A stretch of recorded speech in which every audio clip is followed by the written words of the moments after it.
All right, I think we can go ahead and get started. Thank you all for joining. Don't go scamming my heart as part of our romance scams campaign for 2024. So today's speakers are Executive Director of the National Cybersecurity Alliance, Lisa Plagmeyer, and former Deputy Special Agent in Charge, Matthew O'Neill of the Secret Service. And I will go ahead and kick it off to Lisa. Thanks very much, Lucas. Matt, I'm really glad you're here with us today. I think you know more about these scams than I'll ever forget, because you spent a good part of your career working some of these cases.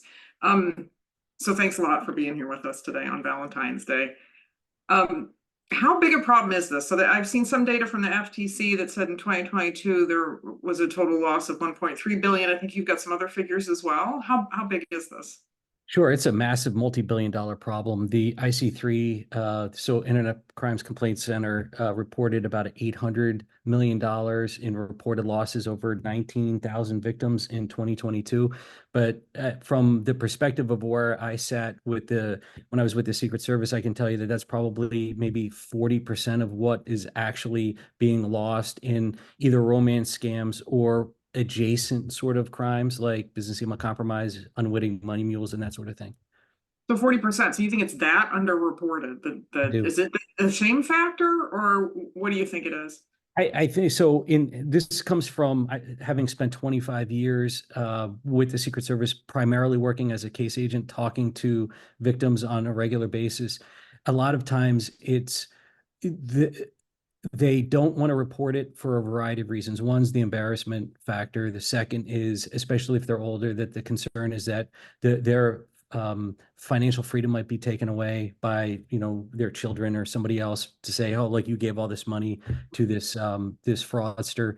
Also, the feeling of helplessness, like why bother report it? And once I've realized that I've lost all this money to somebody overseas, nobody's going to do anything about it. And in some other instances, they genuinely didn't know, and they were actively part of the scam in progress. And even though we would go knock on their door and kind of walk them through and explain exactly what's happening, they had already lost and invested so much time that they said, I understand what you're saying, but I'm going to continue down this road and see where it leads, because, what else do I have to lose at this point? Yeah, it just shows you how emotionally vested they are in the relationship. If they're willing, even after you knock on their door, they're willing to stay the course. I've heard some of our friends in the service tell us that in some cases they don't inform the victim right away because they're afraid. They're so emotionally engaged and so vested in the relationship that they're afraid that they'll tell the criminal, hey, the Secret Service called me, or other federal law enforcement agency called me, and they're afraid that they don't want to give the criminal a heads up. Right. And it's always one of those cost benefit analysis kinds of things that we do, is you don't want the victim to lose any more money, but you also don't want to potentially ruin an investigation. However, if the person is located in a place, somewhere in West Africa where the odds of an apprehension and prosecution are very low, and especially if how you're getting the information on them being a victim, if you can tell that they're about to send more money, then at that point, you have to try to do everything you possibly can to try to intervene and prevent them from losing additional funding. Right. So you mentioned where some of these cases originate. Can you talk a little bit more about that? And I have heard some stories that this really did sort of start with the Nigerian prince in Africa, or how did this start? How long has these types of things been going on? Because it feels like we've been talking about them for a while. Yeah, for quite a long time. As long as there's been, communications via the internet and mass, this has been a problem. They're all just confidence schemes, kind of just the next evolution of the old, we used to call them advanced fee fraud, 409 scams. It is, at least it was our experience when I was with the service, that it was predominantly organized West African crime. But that doesn't necessarily mean that they're located specifically in West Africa. We made arrests in, Maryland and Texas and New York and other places, but generally it was organized groups originating out of West Africa. The other thing I've noticed about these crimes compared to other cyber crimes is just what a long game the criminals are playing. Like just how long it takes to, because before they're going to start asking for money, they really want somebody, as we said, emotionally vested in the relationship. They're really out to get their hooks into you emotionally. And if you're, you know, somebody who is maybe oversharing online about a difficulty that you're going through, how vulnerable you might be, that they're sort of looking for those folks, and then they take their time. Can you talk a little bit about that? How long do you think the average is before somebody actually starts? So they're in a relationship before they Right. actually start handing over money or things that look like money. So it's weeks to months. It's just depending on the person. We've seen it's always a red flag when they immediately jump into, you know, really saying, you know, very sort of personal, I love you kind of things, and trying to, it really kind of depends on, they're smart enough to know the emotional state of the person that they're targeting, to know how quickly they can kind of move in. I can speak to it from a different kind of experience where when I was working cases and we had individuals located in places that there was no extradition agreements in place, I would do a lot of lure operations, which were approved through Department of Justice and whatnot. But I would pose as women, and lure in sophisticated cyber criminals into the United States. And it takes months. It takes a lot of time and energy of being available and just always there to sort of engage with the person. And the thing related to all of those operations that's similar to sort of the reverse of the victims is specifically Americans have such a high degree of self-disclosure that it makes it very easy to make it appear as if you know a lot about the person because of previous conversations and things like that. So fraudsters will scour their social media. They will. There was an individual that we arrested as part of an operation that had hundreds of credit reports in his email inbox. And what he would do is, for a target, he would buy their PII online for 2 cents, and then go and answer the knowledge-based authentication questions to get a credit report, and then use that as information to really drill down and help build what I'll call like a dossier on their target. And then at that point, they'd be able to answer questions about, things that they once owned, or then they'll also go on like Zillow and see what their house looks like. They'll go and find all of their friend networks. They'll do a lot of sort of social media exploitation. That's what I did, and it worked. And it's like the law enforcement does that on a regular basis to try to I don't want to say confuse, but try to develop rapport with the targets. That's what they're doing. These fraudsters are trying to develop rapport over time with their victims, to make it appear as if that they've communicated a lot of really kind of personal things. And a lot of people go, well, how'd they know that? It's like, well, you posted it 20 times, or your family member did, or somebody else did in your orbit, and you might not have been all that aware because your settings were wide open, and basically you were disclosing everything to anybody who wanted to find it. Yeah. So, all right, you romance scammed a romance scammer. I want to come back to that in a minute. But I want to pause for a second and talk about some of those best practices when it comes to like how much of our lives we're living online. Making sure that your friends list is private, that you're only posting to people that you already know, that only your friends can see your posts on Facebook, for example. Having MFA on all your social media so that nobody else is able to hack your account and use it.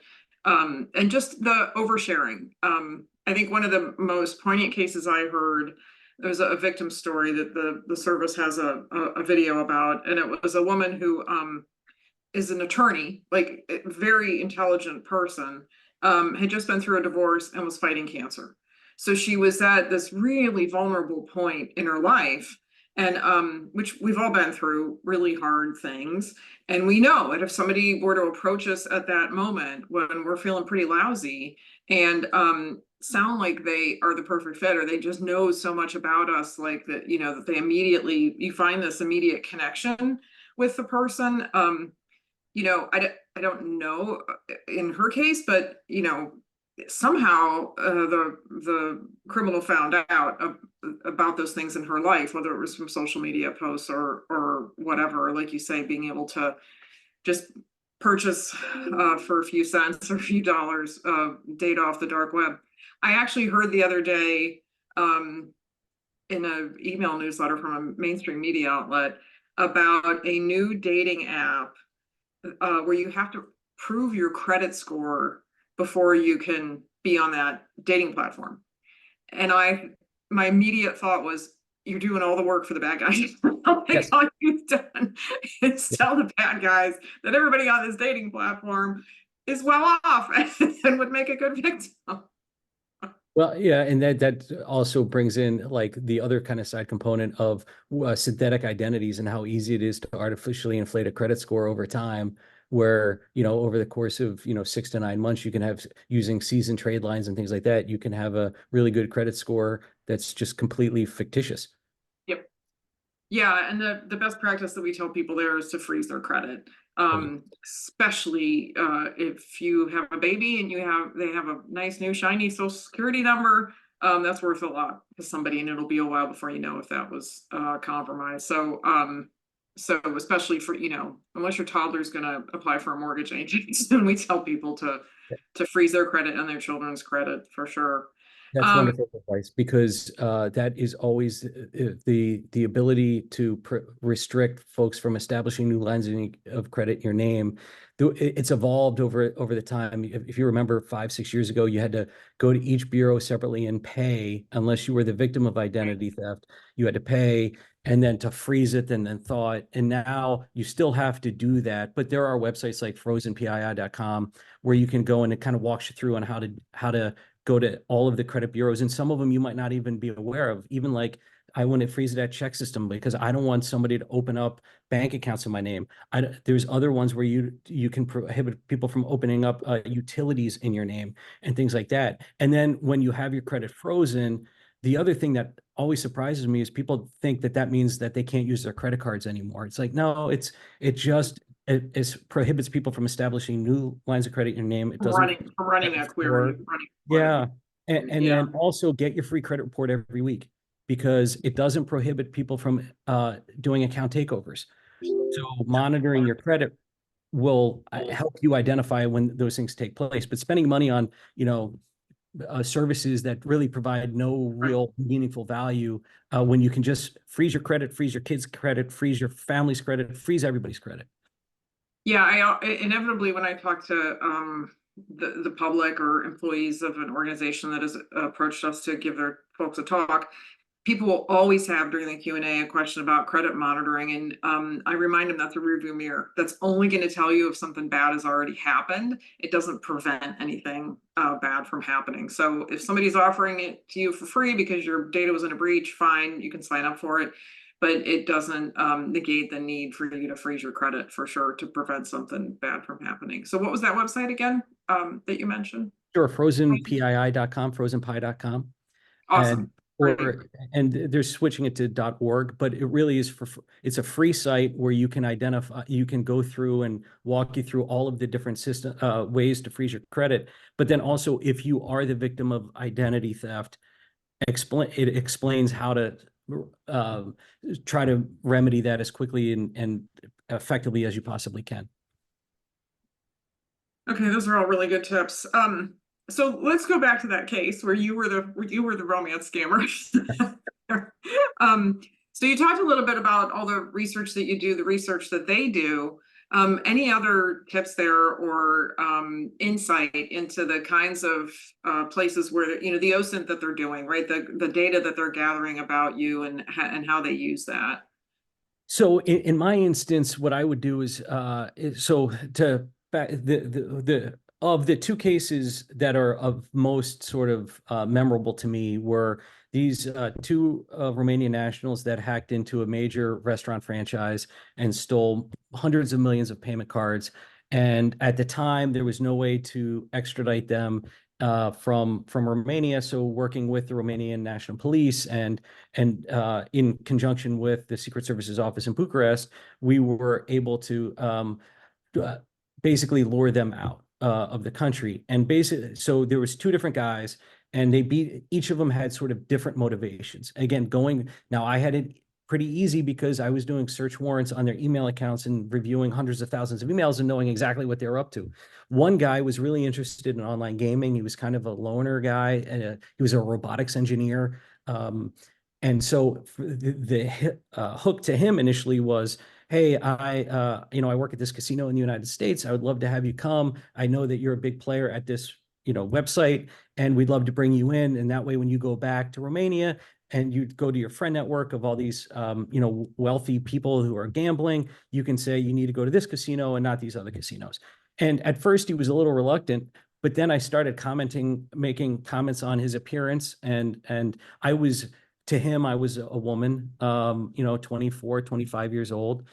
And it just kind of people like hearing nice things about them. So I just continued to say nice things about how I'm looking forward to meeting and things like that. And over the course of about 6 months, we developed what I'll call a quasi-romantic relationship, in that he thought we were in a romantic relationship. And so, but it was all about understanding, okay, what is he posting? What is he saying? What has he said in the past? What triggers were there for him? And these are all the things that fraudsters are doing right now to their victims. And so we eventually, over time, got him to make him think he's attending this event. And he showed up at Boston Logan Airport with 6 packs of grape flavored condoms and Romanian cigarettes. And a necklace. There was a necklace for me. So which is kind. I don't wear it anymore. It doesn't fit. But but really was an interesting sort of insight into how catfishing, kind of what we'll call it, works. And we will say that the TTPs, the ways you do that are substantively similar to romance scams developed for, and the difference is, in a romance scam, I'm trying to get money out of you, or trying to get you to be like an unwitting money mule, that kind of thing. Whereas in this scenario, it was trying to get somebody to travel. So the end goal was different, but the sort of means to get there. And also, it's a lot different now. It's easier now to try to, it's different now. So then, you like images and things like that. Google Images weren't around, but now you have, AI tools and things like that with the ability to use deepfakes. It makes it really, really difficult to understand and to know who's on the other line of that communication. Yeah, you can do a reverse image search and figure out if it was a stock photo with AI, right? Funny enough, that actually got me. One of the things I always tell like younger agents was, I didn't know Google Images went online, and it happened to go online like the week before. I sent the guy an image of what I thought would be a woman that he'd be attracted to, and he's like, "That's not you." I'm like, "Oh, how do you know?" He says, "Google Images." What is that? I didn't know. It had just literally come online. So what we did is we actually got a undercover agent out of Boston to be the female in that scenario. But nowadays it is something that you could artificially generate. Yeah, yikes! That almost blew your investigation. Oh, How'd there you was talk egg on my about face. that one? But again, it goes to the same thing with scammers as far as what I was doing, is the ability to speak on your feet and talk your way out of it. Whereas one of the sort of tips that I always say in talking about potential, like how to protect yourself, is ask a lot of really deep diving questions, because these guys are not just talking to one. I was actually talking to another guy at the same exact time, who was his co-conspirator. They didn't know each other in person. He was also in Romania. That guy's interest was, it was women. It was basically women, drugs, that kind of stuff, like central casting, Eastern European bad dude. And so my conversations with him were completely different than my conversations with the other guy. And it was hard for me to keep track. And I was so just going to ask, how do you keep it all straight in your head to make sure that you're projecting the right persona to the right person? Yeah, and I had 2 different sort of like personas, and making sure that I was talking to the right person and saying the right things. And with 2, I could manage. I was actually in that scenario, I was actually pretty lucky. My wife just had our son, and I was up all night. So like I had nothing else to do. I had a baby in my lap, and I'm just chatting with dudes. It's quite the time. But point being is, when these guys are talking to more than just one person. So when you're asking questions, remember what the answers are and then hit them back up with just really sort of probing questions. And when you find that there's inconsistencies, that's obviously a red flag. Right. If they're not taking good call notes for their Yes, colleague, then that's right. or it's not all in Salesforce or HubSpot, all the call notes. That's right. That's right. Yeah, then that's hard for the I had never considered that until we spoke a week or so ago, that you'd have multiple people working the same victim, pretending to be the same love interest. And then uh you actually helped me prep for I don't think you know it, but you helped me do some prep for an interview with the Fox affiliate in Washington DC. And it was interesting to me because the journalist, and I think this is kind of reflects something that the public thinks as well, they just want to know, like, what are those questions I need to ask that are going to tell me this isn't a real person? And it's not any one question. There's not going to be any one like huge, there are red flags, like the relationship is advancing really quickly. They're asking for money or things that are like money, like plane tickets, credit cards, whatever, really quickly. There's red flags like that. But as far as there being like some magic way to tell, it's like you said, they lie for a living and they weave these tales, and they're gonna when you think about all the questions you could ask, what do you do for a living? Like, where do you live? Who's your family? Tell me about where you grew up, like any of those things. They're probably going to have their story down pretty well and be able to answer those things. So then how do you actually, is there a way to use that information to try and verify that the person you're interacting with really is a real Right. person? Well, just to kind of double down on that, from my scenario, we call it backstopping, and I would backstop my persona to a degree where I would have a cooperating company and say, oh, I'm using that company email address. If you called that casino and asked for my persona, it would have gone to a voicemail, and it would have been the same voice that you would have heard if there was communications. So, and then also you can curate social media over time. If fraudsters can buy personas on the dark web, there's ways that you would think, oh, well, this person's had a Facebook account since 2004, not whenever it was invested. I don't know, but that does not tell the story.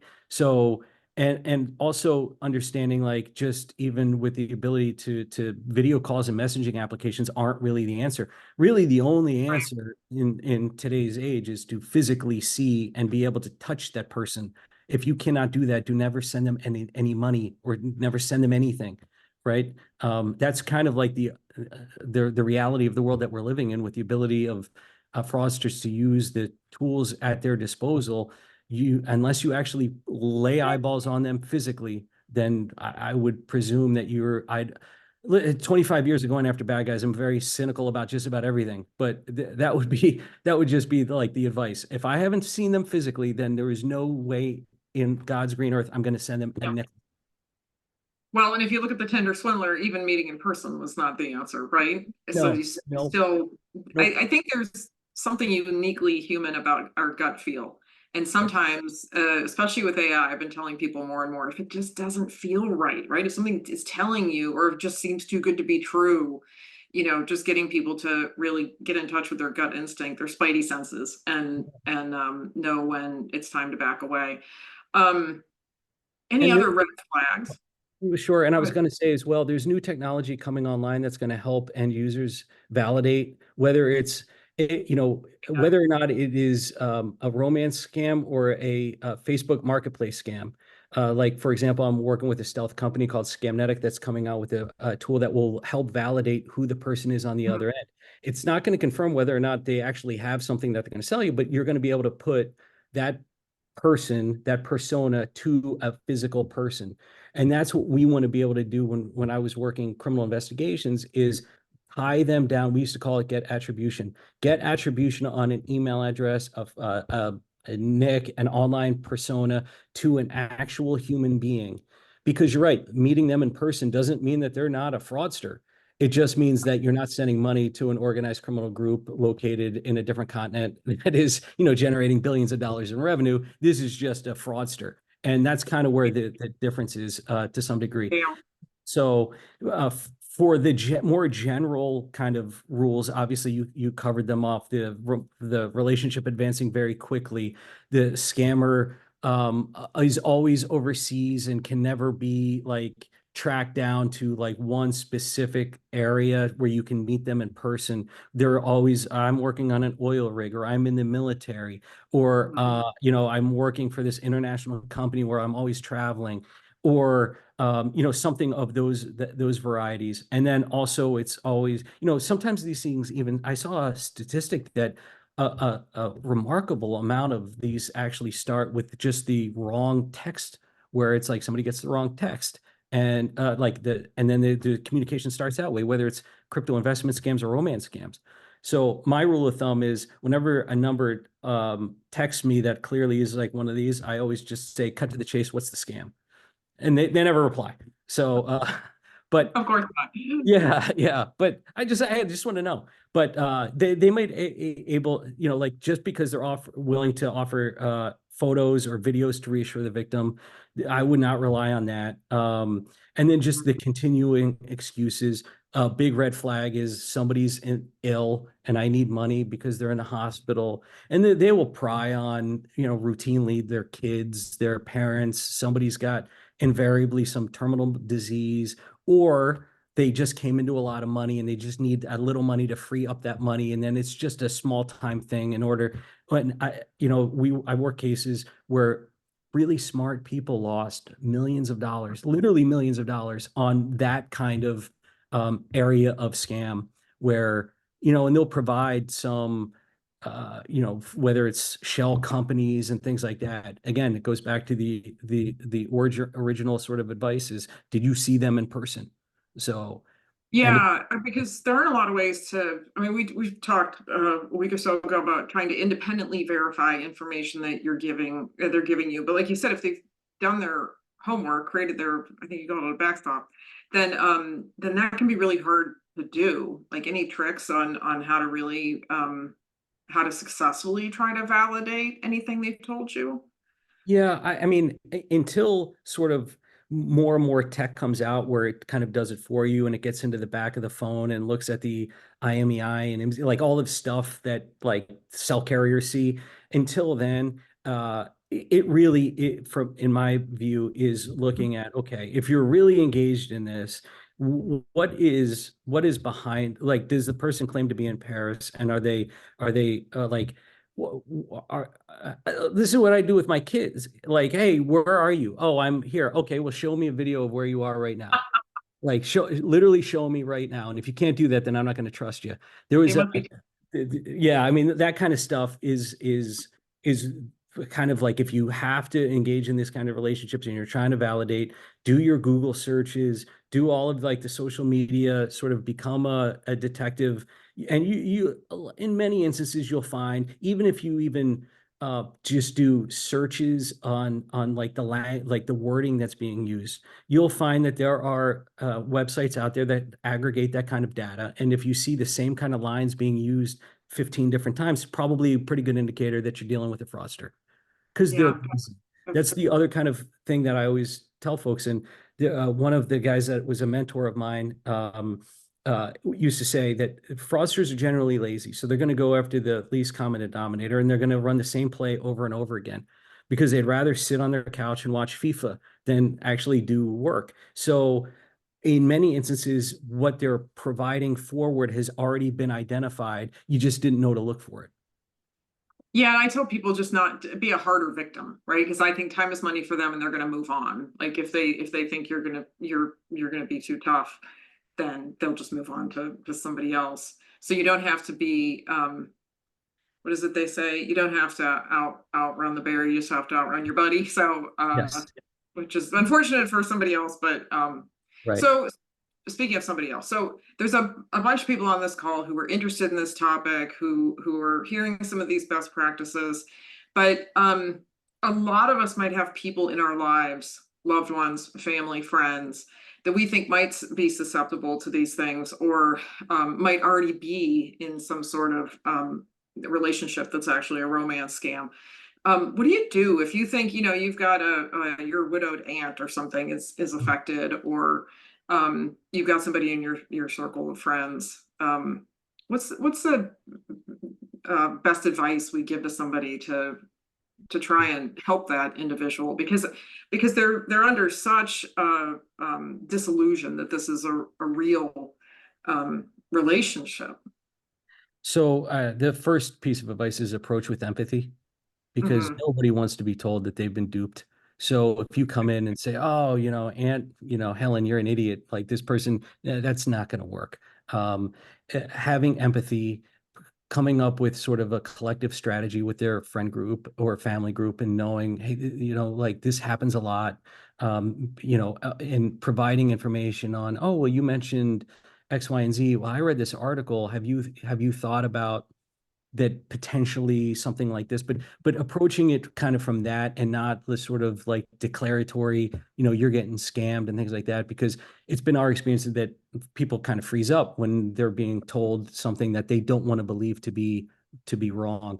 Mhm. Another sort of piece of advice that could be helpful, but I think it's generally good advice to have, is, for example, depending on all family members, I would recommend this too, but yeah, especially as more and more people become vulnerable, especially if I would also say, we always tend to think that this is like something that the older population is susceptible to.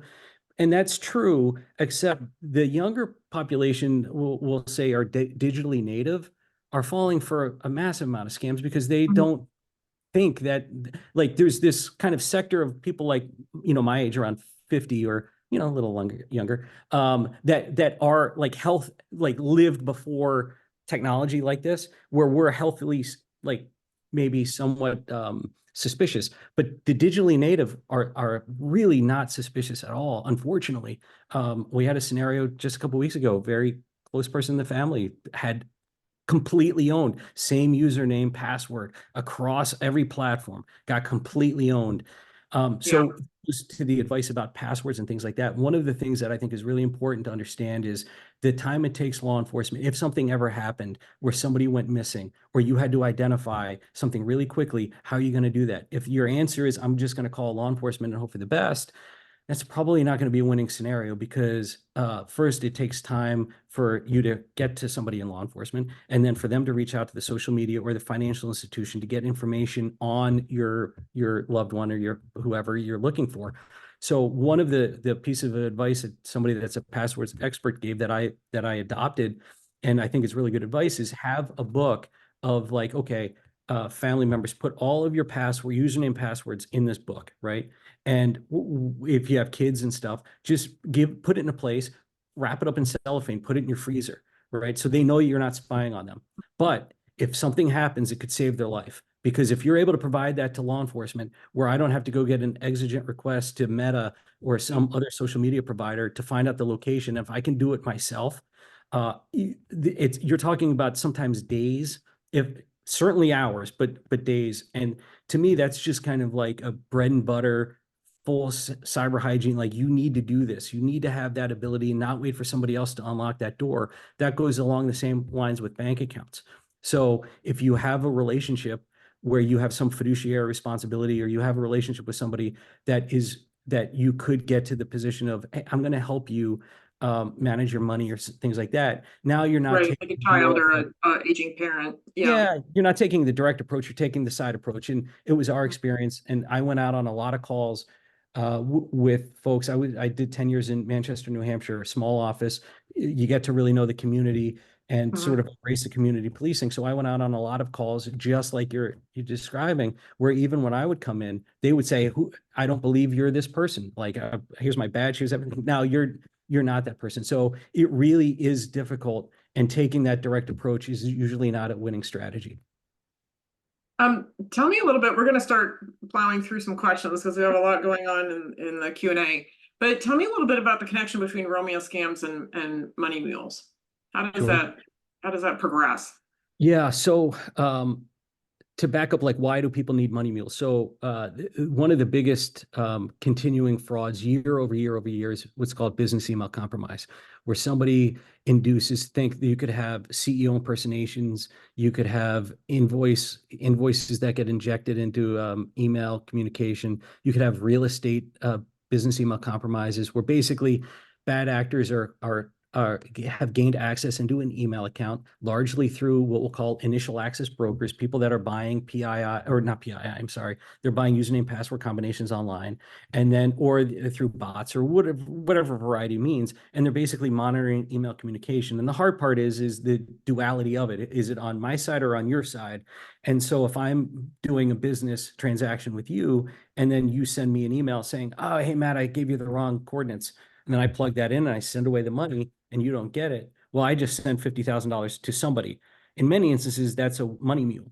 It's not going directly to a bad guy. It's going to somebody that was probably cultivated in one way is through a romance scam, because part of the romance scam sort of um, operational tempo is to say, hey, I'm overseas and I have this business and I need you to be like, hey, you want to make some money? You can be my controller. You can be my accounts payable person in the US. Go open up a bank account or give me your bank account coordinates. I have $50,000 coming in on this transaction I did, name the BS transaction, whatever, it doesn't matter, and you get to keep 5 or 10% and then send me the rest of the money.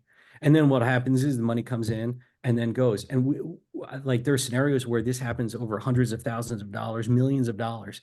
And then what'll happen is eventually when the bank files a report or law enforcement catches on and comes to you and says you've laundered $1 million to a bad guy, and he's like, well, that was my boyfriend's account. Like he told me to do it. This is a business. I'm the accounts payable person. No, you're a money launderer. You just didn't know that. You didn't know what this was taking place. And a lot of times that gets started as, so they're going to take your money and then they're going to have you move other people's money for them. And that's just kind of like the natural evolution of the fraud scheme. And sextortion scams can go that direction as well, right? Yes. Yeah. Unfortunately, that right now that is an epidemic that is taking place. And you talk about underreported crimes. The HSI, FBI, Secret Service are all doing really good work in trying to try to take down as many global organized sextortion groups as possible. I started working sextortion cases in 2013. And when we talk about romance scam victims being emotionally victimized, sextortion is just the same, and that some of the sextortion techniques are to get them to launder money. Gotcha. Okay, first question. Somebody's asking, how long did it take for you to get the Romanian to travel to the US? When did you start the relationship, and when did he get on an airplane? So we started in March and I got them in the end of August. So it took 5, 6 months. But like I would a lot of it was on messaging apps, and for my cases I'd have to save all of the communications, and you're talking about 5 hours a night, 8, probably 10 hours Wow. a day total for each of those two guys. And I probably lured 15 people in my career, maybe even 20 in my career. Some of them were multiples because of some other reasons, but it takes a long time. So you That's a couldn't just go, long time, hey, yeah. we just met. Why don't you come hop on a flight? So Right. And was he successfully prosecuted? yeah. Oh, both of them were Right. convicted. As a matter of fact, one of the nice things is, again, sometimes it's hard to understand like how international law enforcement relationships build and work. How that actually went down is me and a prosecutor went over to Romania and spent a week with the Romanian attorney general, with all of the folks in leadership there, developed really good relationships, shared a lot of information. And once we were able to lure those two individuals over, they actually extradited the third person based on our cooperation. And as a result, there's been scores and scores of people that have been extradited. But it all started with that 1 week where we spent, basically the whole week with them and just said, hey, we trust you. We need you. Here's our information. And it pays dividends to today. That's fantastic. Yeah. So somebody's asking how to perform a reverse image search. Lucas, why don't we find an article? I'm sure Google has an article on how to do that, and we can paste that in the chat. Somebody says something that they found useful, so I presume this is somebody who's on dating apps, is when they say they're from a specific city, if you know that city, asking something very specific about that city. I don't know that that's enough to completely verify, but it's not a bad idea. What do you think, Matt? That's something I used to do, but before Google Maps shows up and then it gives you pictures of every single like location on Earth. But that was a tactic I used to use. One guy was in Craiova, Romania, and I would ask very specific questions to make sure that he was where he said he was. Now it's a lot harder because everything's so available. I could go down and pull up an address and see what car is sitting in front of that address. Um, Somebody would like to know your thoughts on sextortion scams that are now targeting children and young adults. I was asked to speak at a middle school lately in the past year because they're seeing a pattern. They're at a place where they're in a city in America where a couple large interstates cross, and human trafficking, it can be a big problem in those cities where you have some major interstates that intersect, because you can go in any direction with the person really quickly. And so they were starting to see kids being recruited through gaming, people that they'd met on gaming, and then eventually they end up sexting pictures, and then eventually they meet the person, and they end up in a being trafficked, which is horrible. Um, what else do we have to look out for when it comes to young people? I think, yeah, I hate to say it, but in with some teenagers whose brain isn't fully developed, and there's a lot of brain chemistry that's still going on in there, they can make some judgment calls that are not the soundest, right? When it comes to texting pictures that they shouldn't and things like that. So I don't believe in just scaring them. No. Because that's, to me, fear is not a stronger motivator than the peer pressure they're under to do something like that, to sex a photo or something like that. The peer pressure is going to win every time. So talk to me a little bit about how younger people are being targeted and what can you do about it, especially if you're a parent or a teacher. Yeah, so I think a couple things is one, it goes back to this sort of earlier part of how do you address somebody who's a victim of a romance scam. It's kind of the same thing. Have empathy. You don't also want to be how dumb are you, like, because I have, my kids are either in college or in middle school, and it's just a different world, so I can't judge like how they're communicating. It's not a world I grew up in, so to me it'd be like, why on earth would you ever do that? That's just because that's just the norm. And so my education strategy is always to kind of highlight and flag reports of kind of this stuff taking place and saying, oh my God, did you ever know anybody that this happened to?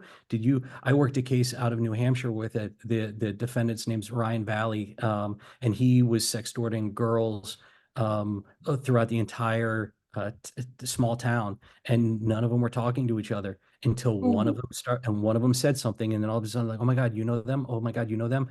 This happened to you? And it kind of mushroomed. It's a really good Netflix documentary on that case. But now it's a little different because that person was not financially motivated. He was just a creeper that was just a creeper doing creeper things. Really bad.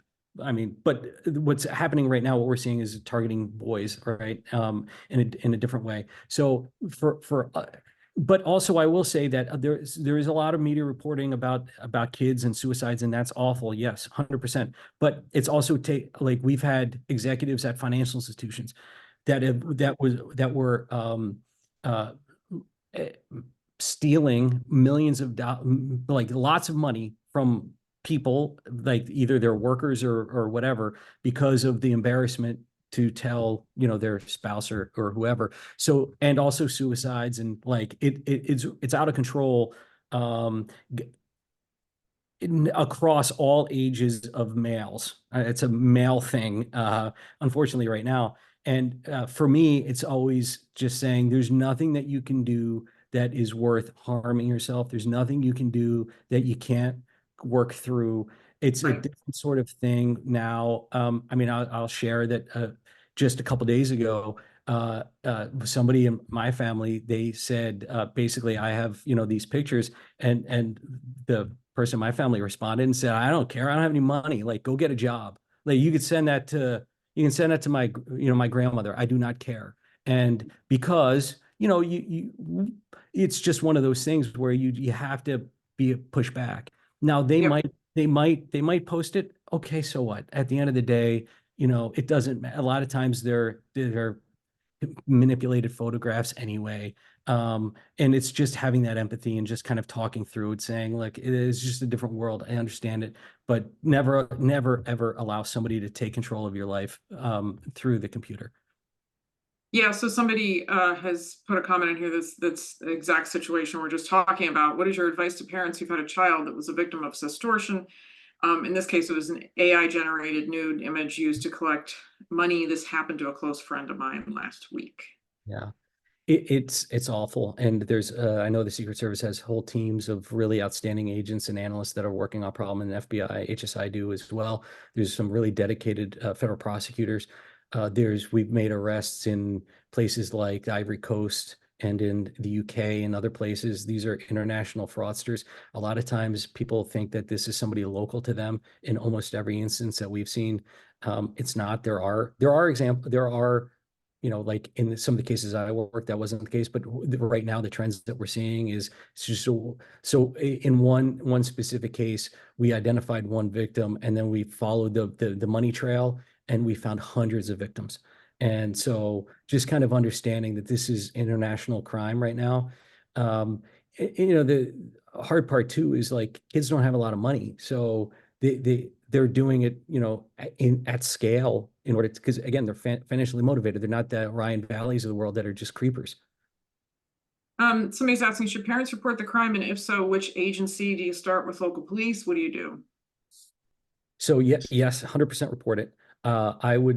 I would like to say report it to your local Secret Service office, but I would also say go on ic3.gov, report it there, report it to your local police department, and then also it's the job of law enforcement to do the deconfliction, not you. So report it to whoever you possibly can. Every place is different. Every town's different.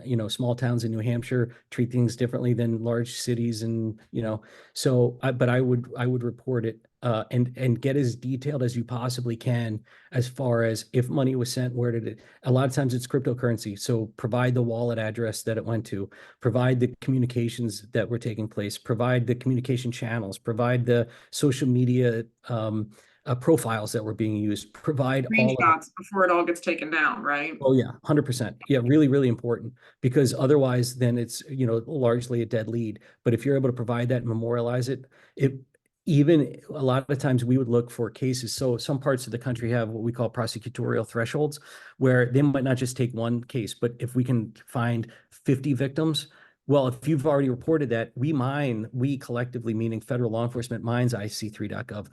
The FBI does a wonderful job with being able to provide that information out. So make sure it's there so we see it, and then we'll be able to leverage that later to build. Because what you don't, I mean, it's still a win if you're able to charge and get somebody convicted. But sentencing guidelines are related to the intended loss of the victim, or to the victim. So the more you can show loss, the more likely they're going to do substantial time in federal prison. How can we get local governments to do outreach for educational purposes? It would be helpful to have these on an ongoing basis for everyone. I'm going to answer that one. You can use us. So we have a ton of information on StaySafeOnline.org that's consumer education on every different use of technology you can think of, every different scam and fraud and crime you can think of. Best practices on your privacy and security settings on all the apps that you use, all those types of things. Lots and lots of content on our website. And we also, if you want to share this with your local law enforcement or your local library or school or what have you, we have campaign kits that we put out. So if you get our newsletter on a regular basis, we'll have, just like we did for Valentine's Day, we even had like an interactive sort of swipe left, swipe right educational piece on dating scams and catfish. We had a Name the Catfish contest, but we have all kinds of materials. So organizations like your local government or local police department doesn't have to come up with these materials on their own. They can just use what we publish. Somebody's asking, can you give those reporting contacts? Just share it. So I think we're talking about ic3.gov. Some people also report to the FTC. Now, remember that that's not law enforcement, but they do collect a lot of data about these scams, and they have, actually, I just heard her speak today. They have a specialist on dating scams at the romance scams at the FTC. But IC3 is the main one, right? IC3.gov for online, and then I'll add to pitch my former agency. There's 43 cyber fraud task forces around the country. There's one in your area. You can just Google Secret Service, whatever big city you're next to, there's somebody there. And so just reach out to them. I'm sure that they will be happy to hear from you. Somebody has asked what Interpol's role is on tracking some of these folks internationally, Well, the perpetrators. yeah, so I think federal law enforcement has we've progressed a long way in using international relations. Interpol is one of those sort of avenues. One of the other avenues that we routinely use is Europol, which is they have a joint cybercrime action task force that has all member countries that are more actively engaged in working criminal investigations. Interpol, from my experience, was a lot of information sharing, and then also like red notices. So if you've arrested somebody and you wanted them to travel, you would give it to Europol through what's called a red notice, and then they would let you know. But I will say that federal law enforcement domestically, so the Secret Service has field offices and resident offices all around the world, as does the FBI. They have cyber ALATs all around the world. So they're basically like representatives all over. IRS does, Postals does, they all do. So, and also the State Department has regional security officers all over. So there's not a place on earth where, well, there's 5 places on earth where they can hide. But aside from those 5 places that everybody's aware of, we have good relations probably with locals that we can kind of get things done. Most people that are scammed are ashamed of reporting. So we talked about this a little bit earlier. How do you encourage reporting, or how do you encourage people to tell their story? You talked about starting with empathy, but that is a real problem. Getting victims to talk about this more and to report it. As you said, like, you're probably not their only victim. And if more people aren't reporting, then when you're looking to when federal law enforcement is looking to the data to figure out, like, how do we prioritize what, where's the most damage happening, so that we can prioritize resources. It's if you don't have good reporting, then it hinders that effort.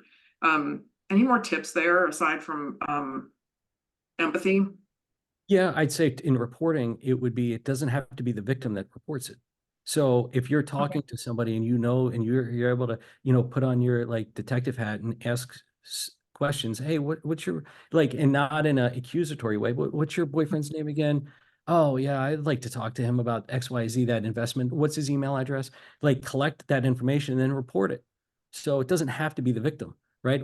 I know that we worked many cases that it was, hey, my family member lost X amount of dollars and here's how much, and we would go out, we'd run those to ground. Good to know. How concerned should someone be using Telegram for online dating conversations? Is it safe? No, I would not. I would not. I would not. I would, if you're dating, use on platform communications. Yeah, that's another tip that we haven't talked about. Is one of the other red flags is somebody wants to move the conversation. If you've met on a dating app, that somebody wants to move the conversation off the app as soon as possible, that's another red flag. So why is that, Matt? Why do you stay keep the conversation on the dating platform? Because I know that the dating platforms have done a good job of starting to police not the communications, not reading everything, but looking at user profiles, looking for fraudsters. And so when you remove it from that sort of platform to an unhosted platform, a lot of bad things can happen. Whether or not that they're sending malware to you, whether or not that you basically have no guardrails at that point. And so really the biggest point is somebody is helping you on the, like, look on the other end, because that person's logging in too. So you have the obvious part. And then the second part is making sure that you're protecting yourself, good cyber hygiene, by not engaging off platform.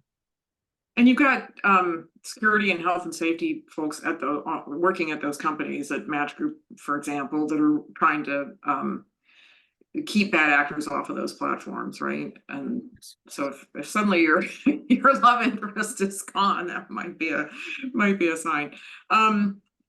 Somebody says this is not related to a call, but I just wanted to mention that I love and share the security awareness videos by the NCA and Speechless regularly. Just wondering when new episodes will come out. Stay tuned. If you're talking about Cubicle series by chance, we're talking to the donor that made those possible to see if we can film another series. We would love to do that, another season, actually. Any way to identify, you talked a little bit about this, Matt, identifying AI generated scams or profiles. We're not quite there yet. And they're getting, I've noticed just myself, like in the last 6 to 12 months, how much harder it is to recognize. They've just gotten better. Like the quality has gotten so much better. It used to be, you look at one of the pictures and there's sort of this empty look in the eyes, and you could tell, like, if even if you didn't know exactly what it was that wasn't realistic, like you just could tell something was off. And now it's gotten super, super hard to tell. I think that I mentioned briefly earlier, like tools like Scamnet are coming online. There are tools that are coming online that will help, but as they come online, understand that fraudsters will also be evolving as well. And so not taking anything at face value is probably the best advice I can give, because it is really difficult even for seasoned investigators to identify it. Yeah, I think that's what we have to remember, is that all the stuff that's coming out for the have all this promise for the business world and for our lives, also holds a lot of benefits for the guys. They're using it too. That's the thing to remember. Somebody's asking, is there a good national organization to call for verification of an accurate PayPal or Cash App account? I don't know that anything exists. Do you? Not yet. How would you verify that? Not yet, but soon, I think. Soon. That would be great. Any apps to recommend to install on personal devices to help with keeping information safe? So I'll take this one. We actually recommend that you go into the settings on any individual app, that you really don't need, even when it comes to parental monitoring, you don't need to buy a parental monitoring app or software. You can just go into the privacy and security settings on everything that you're already using and the devices that you're already using, and set those so that you're comfortable with them. We have a page on our website at StaySafeOnline.org that has links to all the popular apps, links that go straight to the settings for privacy and security, because they can be hard to find. And social media companies like to push updates that move those things around or maybe change some of your settings. So we try and make that easier on people. Any final thoughts, Matt? This has been super helpful. We got a lot of engagement and some good stories and some good advice. Yeah, no, it just goes back to the original. Never send money to anybody you've never met in person. And even that, as you mentioned, is not, but that goes a lot of the way there. And I'll add to say, when I say money, I mean anything of value. Not just money, but anything of value. Some instances, it's like, hey, my kid needs a laptop. Well, they're just gonna. I mean, that's the start, right? And once you start, it's game on. So, thank you so much. This has been fantastic, super helpful. I think people really enjoyed it. And Lucas, I'll turn it back over to you to sign us off.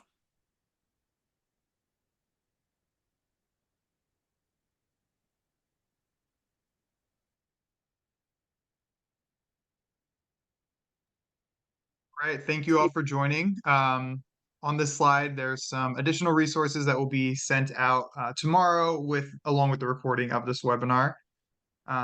Please feel free to follow us on our social media listed here and visit us at StaySafeOnline.org. And thank you all for coming, and thank you, Matt, for joining us for today's webinar.